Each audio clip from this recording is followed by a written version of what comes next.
de voto. Mas a gente tem uma informação muito quente dessa manhã, na verdade é de agora a pouco, a Polícia Federal fazendo busca e apreensão na casa do ex-presidente Jair Bolsonaro, gente. Bruno Pinheiro tem todos os detalhes desde cedo acompanhando tudo isso, tá na janela, tá conosco aqui no Morning Show. Bruno, isso aí tem a ver com as armas, que aquela novela que a gente está capítulo a capítulo falando aqui. Bem-vindo, bom dia. Justamente, Fernando, ótimo dia a você também, a quem nos acompanha lá da primeira hora do dia aqui do Jornal da Manhã. Acabou de sair o sigilo, inclusive, dessa decisão que acabou levando a operação de hoje, essa ordem de busca e apreensão na casa do ex-presidente. A gente vai lendo aqui ao vivo, acompanhando o que disse o ministro Alexandre de Moraes, e no documento fica claro que o que levou foi justamente a falta de informação em relação a uma espingarda que está em nome do ex-presidente, mas que ainda não foi localizada nem na Superintendência da Polícia Federal e nem no Exército, onde as outras armas já estavam, de acordo com os advogados do ex-presidente. Então, com essa inconsistência de informações, onde estão essas armas consideradas para o ministro um arsenal, são 8 armas em nome do ex-presidente, ele ordenou que fosse feito uma espécie de uma varredura na residência para encontrar novas armas, novas munições, registros ou documentos em relação a essas armas de fogo. Nada foi encontrado na operação de hoje, mas fica aí essa inconsistência em relação a essa espingarda. E claro que tem repercussão tanto entre os filhos quanto os advogados, alegando uma nova perseguição ao ex-presidente em relação à sua domiciliar, que foi mantida, mas ordenando recolher essas armas, que até agora uma delas não foi encontrada. Sim, ninguém perguntou, não? Ô, gente, onde é que estão essas armas? Porque parece tão óbvio. A gente tinha falado até em 10 armas, Bruno. Então, uma pergunta, ex-presidente, onde é que elas estão? Acho que também é uma questão até de falta de... Você vê uma falta de organização, né? Como que a gente não tem esse controle realmente de, desde que teve a decretação da prisão, já saber onde essas armas estavam, ter esse controle. E acho que é isso que às vezes pode preocupar nessa questão do armamento, justamente como que essas armas podem estar em lugares desconhecidos e ninguém saber a respeito e não ter a devida explicação. Muito interessante termos 3 advogados aqui, né? Numa operação como essa, doutora Priscila, então pergunta, onde é que estão as armas e a munição? O que a pessoa responde normalmente... É que tem um contexto. As armas, a gente tem o Sinarme, que é quem fica responsável, da Polícia Federal, quem fica responsável pelas armas. Então, você informa que a arma está no local X, e inclusive a quantidade de cápsulas, de tudo que envolva a arma, eu preciso informar a Polícia Federal, até a quantidade de cápsulas. E aí, o que acontece? Ele informou no Sinarme que estava com essas armas, só que ele não está com as armas em casa. Então, por que informou? Não, ele tem o dever de informar, né? Mas ele tem o dever. Ele informou que estava com elas em casa? A gente tem que separar o poder judiciário, né, que envolve a condenação dele. Então, condenação, efeitos da condenação não mandaram, até então na sentença, ele entregar qualquer armamento. Esse é um ponto. Aí a gente separa para execução penal. Execução penal, quando o cara está cumprindo, o sujeito está cumprindo pena, ele não pode ter objetos contundentes, perfurocortantes. Por quê? Porque enseja o uso dessas armas, por exemplo. Então, o que aconteceu? Quando essa arma que estava circulando aí com segurança dele foi pega, aí o Poder Judiciário disse, então ele tem... O preso não pode usar nem cadarço. Não pode, tênis, porque eles usam para várias coisas, para fugir, enfim. E aí esses objetos cortantes, eles usam para poder às vezes fazer a pessoa de refém, enfim. Então o que aconteceu, Fernando? O Poder Judiciário falou, já que você tem 11, você teria que entregar. Não porque ele enquanto pessoa, e sim enquanto reeducando em cumprimento de pena, entendeu? E, complementando aqui, doutora, até na decisão, né, o ministro, ele deixa claro em relação à inviolabilidade do lar, do domicílio. Sim. E ele destaca justamente isso, que ele, apesar de ser inviolável, ele não pode ser transformado numa garantia de impunidade de crimes, porque ele fundamenta que arma por arma, né, as que foram entregues e as que não foram, que isso não é compatível com a prisão domiciliar. Então ele diz, apesar de ter concedido a prisão domiciliar em caráter humanitário, a inviolabilidade não protege, ou seja, não legitima que ele mantenha essas armas em posse. Justamente por causa da execução, Fernando, tem uma dúvida. Pois não, Bruno? Tem uma dúvida, quero aproveitar os nossos advogados aqui, o conhecimento tanto do Matheus e da professora Priscila, porque é o seguinte, foram várias operações na casa do ex-presidente. Os agentes estiveram lá. Lá fora tem viaturas da Polícia Militar. Eles não tinham conhecimento se tinha essa arma ou se não tinha. Eles limparam a casa, estiveram em todos os cômodos, não tinha essa informação. E as armas que foram recolhidas, não tem um sistema no Supremo ou na Polícia Federal que consta essa rastreabilidade? Porque se os órgãos competentes não conseguem rastrear, quem dirá o dono que comprou essa arma, não?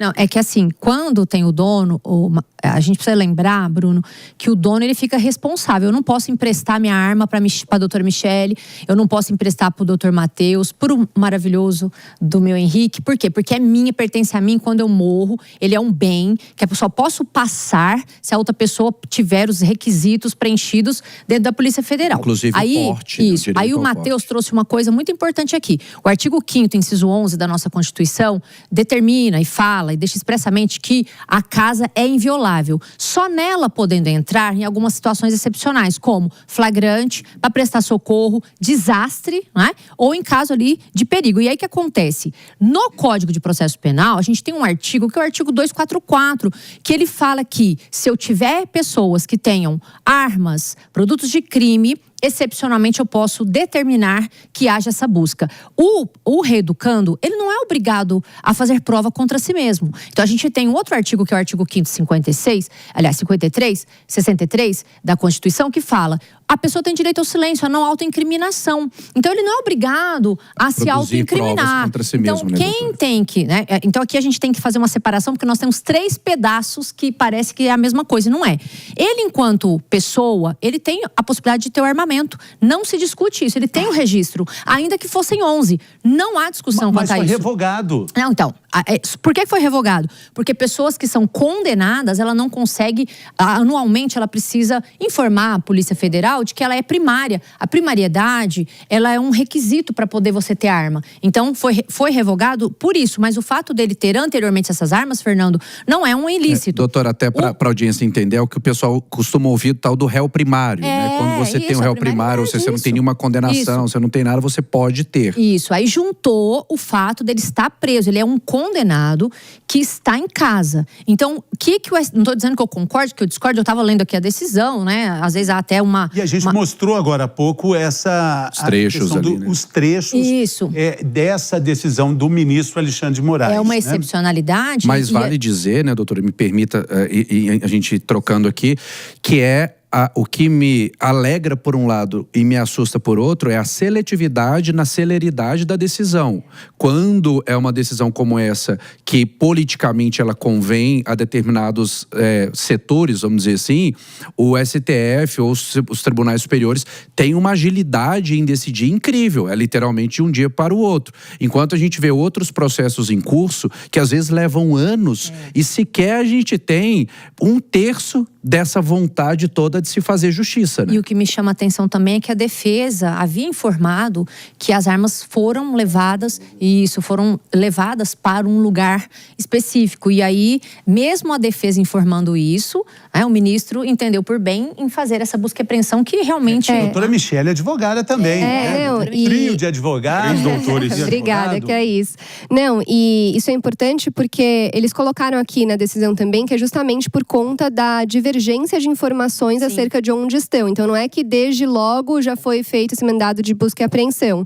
Mas eu concordo também com o Matheus que a gente vê, às vezes, esses 2 pesos, 2 medidas no cenário do judiciário. E o ideal fosse que a gente tivesse todo esse rigor em todos os casos. Mas, a gente queria rigor, doutora, sempre. Não precisa tanto. A gente tem um ex-presidente que está também cumprindo prisão domiciliar. 2 pesos e 2 medidas. Ninguém foi ver se o Fernando Collor de Mello, numa cobertura faraônica, gigantesca, cinematográfica lá em Alagoas, tem algum problema, se tem arma, se cumpre se todos os requisitos E ainda, ou não. Fernando? Tá tudo bem por lá, né? Tá tudo bem por lá. Sobre O Henrique, caso por do exemplo, Collor, fica calado com relação a Eu isso. acho que deveriam também, eventualmente, investigar caso ele tenha arma, sim. Não existe esse 2 pesos e 2 medidas. Apesar de que a questão do Collor, né? eu acho que deveriam sim. Né? O Collor está numa situação bem confortável, tanto quanto o Bolsonaro também está numa situação confortável. Estão em casa. Mas um tem vista pro mar, o outro bom. não tem.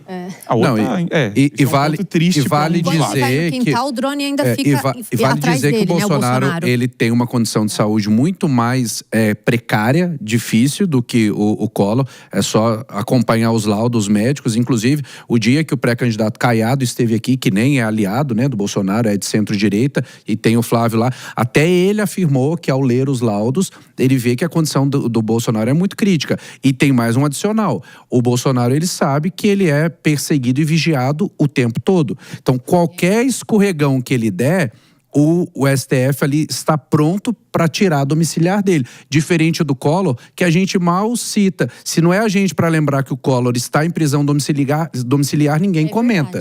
Não faz parte do jogo político atual, né? Então, diga, Muito bem, doutora lembrou. Não faz parte, não tá no tabuleiro mais. Tiraram, né, ele do tabuleiro. Doutora Ou ele quis sair, né? Você ia completar? A gente acabou te interrompendo, meu querido. Por favor. Não, jamais. Rapidinho. Só quando o Collor estava na audiência de custódia, o advogado elaborou muito bem ali, dizendo que ele tinha complicações de saúde, e durante a audiência ele disse: não, eu não tenho nada. E ainda assim, a domiciliar foi concedida imediatamente. Então tem, de fato, diferenças, né, nessa recepção no Supremo Tribunal Federal. É o poder político que está em jogo aí, né? Não tem jeito de não considerar isso, Henrique? Será que agora você não concorda? Não, mas eu acho que os dois têm que se dar mal, vamos dizer assim, caso tenham feito, inclusive essas prisões domiciliares nessas casas ultra luxuosas, tudo bem, a casa do indivíduo, mas deixa ele numa situação um tanto quanto confortável quanto preso, né? Mas ele é prisão domiciliar. O Você domicílio dele é luxuoso. Mas Ele até no que ele estava antes, vai que morar era... com a sogra, por exemplo? Seria, dependendo da sogra, até que poderia ser considerado uma punição dentro do Código Penal. Pois então, mas é um agravante. Um agravante, é uma punição mais dura do que ficar... Acho que o Bruno se identificou lá de Brasília, que ele deu, O Bruno não ele deu uma queria. risadinha. Mentira. Disso. Fala, não, eu vou pra Papudinha. Me deixem na Papudinha, pelo amor de Deus. Você queria, Henrique, não tem o que fazer. Não, é a casa do indivíduo. Apesar de que o Bolsonaro também, na cela que ele estava antes de ir para a prisão domiciliar, não era uma cela ruim. Ele estava numa condição muito melhor aí do que 99% dos presos do país. Mas eu sou favorável, sim, a que, sendo condenados, ambos tenham o mesmo rigor da lei indo para cima, né? Se o Collor, não sei qual que tá a condição dele, não sei se ele tem armas em casa ou não sei como é que ele tá na cobertura dele lá. Mas, caso tenha, eu sou super favorável em que haja isso. Acho que não deve haver uma passação de pano para nenhum dos lados. O comentário da doutora Michele, ele é muito oportuno, porque a gente está falando essa semana da viagem do Flávio para os Estados Unidos, para acompanhar a sessão, né? Ele fez o pronunciamento e tudo, nós vamos repercutir isso, mas me lembra uma das justificativas do governo Trump para sobretaxar o Brasil, que foi justamente essa percepção externa de que havia uma parcialidade, de que havia um jogo de interesses e, como muito bem dito, aqueles que estão no tabuleiro e eventualmente ameaçam o status quo, ou seja, ameaça quem está no poder hoje, que é o presidente Lula, esse precisa sair do tabuleiro.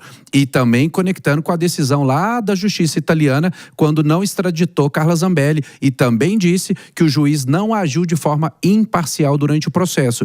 Então veja, o que a gente aponta aqui vai reafirmando as situações que o ambiente externo já vê. O governo dos Estados Unidos, a corte italiana. Então, doutor, acho que foi muito oportuno essa questão do tabuleiro, né? Porque a sensação que a gente tem estão tentando tirar do tabuleiro aquelas peças que podem ameaçar quem hoje está mandando no tabuleiro.